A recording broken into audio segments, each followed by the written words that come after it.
सुप्रभातम बच्चों, मैं राधा चौहान एक बार फिर आपके सामने उपस्थित हूँ। कक्षा 7 रुचिरा भाग 2 का द्वादश पाठ है। कौन सा पाठ है? द्वादश पाठ है, विद्याधनम। पाठ 12 और पाठ का नाम है विद्याधनम। विद्याधनम का अर्थ है विद्याधनम, विद्या का धन, अर्थात विद्या या ज्ञान रूपी धन। विद्या का धन या विद्या ज्ञान रूपी धन। अब हम इसका श्लोक दिया हुआ है पहला नंबर का, हम इसको पढ़ेंगे फिर इसका अर्थ लेंगे। श्लोक नंबर 1। न चोरहार्यम न च राजहार्यम न भ्रातभाज्यम न च भारकारी व्यये कृते वर्धत एव नित्यम विद्याधनम सर्वधम प्रधानम। अभी कर देंगे। न मीन्स नहीं, चोरहार्यम चोर, न नहीं, च और, राजहार्यम राजा, न नहीं, भ्रातभाज्यम जो भाई होते हैं, भाई भाज्यम कहते हैं बांटने को, न च भारकारी न बोझ होता है, व्यय खर्च करना, बढ़ते बढ़ता है, एवं ही नित्यम रोजाना, विद्याधन विद्या का धन, सर्वधन सबसे अच्छा धन, प्रधानम प्रधान धन। तो देखिए, न नहीं, चोरारम चोर, तो ये विद्याधन जो है ना तो इसको चोर चुरा सकता है, और च और न नहीं, राजहार्यम न इसको राजा छीन सकता है, न चोर चुरा सकता है और न राजा छीन सकता है, न भ्रातभाज्यम न भाई बांट सकता है, च और न भारकारी न इसका कोई बोझ होता है, व्यय कृत्य जितना खर्च करो, व्यय मीन्स खर्च, कृत्य करो, वर्धते से एवं नित्यम जितना खर्च करो इतना प्रतिदिन बढ़ता है, विद्याधनम विद्याधन सर्वधन प्रधानम विद्याधन जो है सब धन में प्रधान है। क्या है? विद्याधन सब धनों में प्रधान धन है। देखिए अर्थ कैसे लिखेंगे। विद्या रूपी धन एक ऐसा धन है जो चोरों के द्वारा चुराया नहीं जा सकता, न राजा के द्वारा छीना जा सकता है, न भाइयों में बांटा जा सकता है, और न उसका कोई भार होता है, न वजन होता है उसमें। खर्च करने पर हमेशा बढ़ता ही है, कमी नहीं आती उसमें। विद्या धन रूपी सभी धनों में श्रेष्ठ है। कैसा है विद्याधन? सभी धनों में श्रेष्ठ है।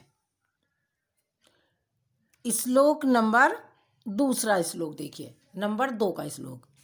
विद्या नाम नरस्य रूपमधिकम प्रच्छनम गुप्तम धनम विद्या भोग करी यश सुख करी विद्या गुरुणाम गुरु विद्या बंधुजनों विदेशन गमने विद्या परा देवता विद्या राजसु पूज्यते न्यायी धनम विद्या विहीन पशु। यह हमारा श्लोक है। अब इसका अर्थ देखेंगे। विद्या विद्या, नाम नाम, नरस्य मनुष्य, रूपमादिक रूप में, प्रच्छन्न गुप्त धन होता है। क्या होता है ये? छिपा हुआ धन, गुप्त धनम छिपा हुआ धन। विद्या भोगकारी, विद्या सभी प्रकार से भोग होता है।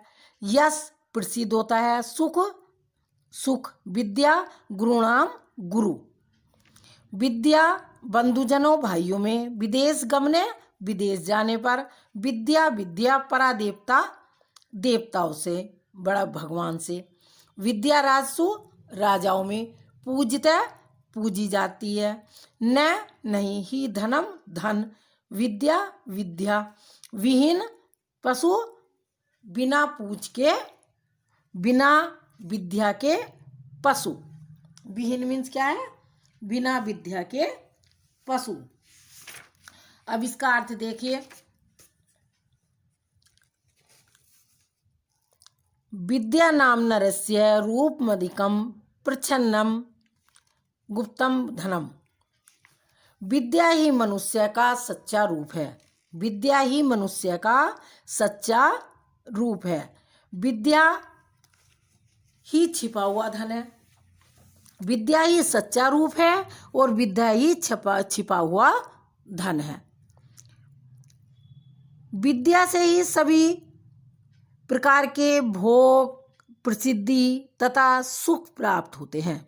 क्या होते हैं? विद्या से सभी प्रकार के भोग, प्रसिद्धि और सुख प्राप्त होते हैं। विद्या ही सबसे बड़ा गुरु है। सबसे बड़ा गुरु हमारा क्या है? विद्या ही है।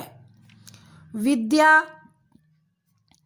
बंधुजनों के, अगर हमारे भाई विदेश जाते हैं तो वहां पर भी विद्या ही काम आती है। पढ़ा लिखा मनुष्य होगा तो विदेश जा सकता है। वो पढ़ कर ही हमें कहाँ जाना है, कहाँ नहीं जाना, ये हमारा विदेश जाने पर विद्या परम देवता, विद्या ये सबसे बड़ा देवता है। विद्या राजस्व पूजन नहीं, विद्या राजाओं में पूजी जाती है, न ही धनम। विद्या धन नहीं पूजा जाता। राजाओं में क्या पूजी जाती है? विद्या पूजी जाती है। और विद्या विहीन पशु है। विद्या के बिना मनुष्य कैसा है? पशु के समान है। जिन लोगों के पास विद्या नहीं है वे बिना पढ़ा लिखा पशु है। तो इसका अर्थ कैसे लिखेंगे? विद्या ही मनुष्य का सच्चा रूप है। विद्या ही छिपा हुआ धन है। विद्या से ही सभी प्रकार के भोग, प्रसिद्धि तथा सुख प्राप्त होते हैं।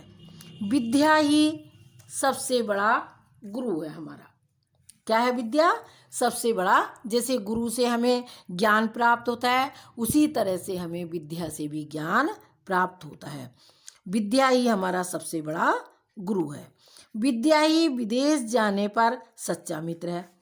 हम विदेश जाएंगे तो जैसे हमारा सच्चा मित्र हमारा साथ देगा उसी प्रकार से विद्या भी हमारा साथ देती है। हमें कोई परेशानी नहीं होगी अगर हमारे पास विद्या है। विद्या ही सबसे बड़ा भगवान है। सबसे बड़ा भगवान क्या है? विद्या ही है। विद्या की राजा पूजा करते हैं। जो राजा लोग होते हैं वे विद्या की पूजा करते हैं, न कि धन की। वे धन को नहीं पूजते।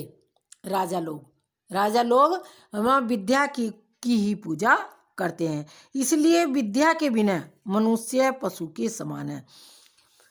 जिन लोगों के पास विद्या नहीं है वे पशु के समान होते हैं। अर्थात सभी को विद्या धन प्राप्त करना चाहिए। ये धन ऐसा धन है, न इसे चोर चुराते हैं, न भाई बांट सकता है, न कोई लूट सकता है, न भार होता है। और विदेश जाने पे भी काम देती है, सुख मिलता है। गुरु से भी बड़ा गुरु है। विदेश जाने पर हमारा साथ देते हैं। तो इससे हमें विद्या प्राप्त करनी चाहिए। ये बेटा मैंने आपको 2 श्लोक पढ़ाए हैं। इनके शब्द अर्थ करेंगे। आपके बुक में दे रखे हैं इसके शब्द अर्थ, तो ये आपको कॉपी पर करने हैं शब्द अर्थ, और 2 श्लोक लिखकर इनका अर्थ लिखना है। बाकी हम आपको जो 4 श्लोक हैं इसमें जो आगे 2 श्लोक रह गए हैं हम उस श्लोक को आपको आगे पढ़ाएंगे। तो देखिए इन्हें साफ साफ लिखना है, अपनी कॉपी पर करना है और इनको याद भी करना है।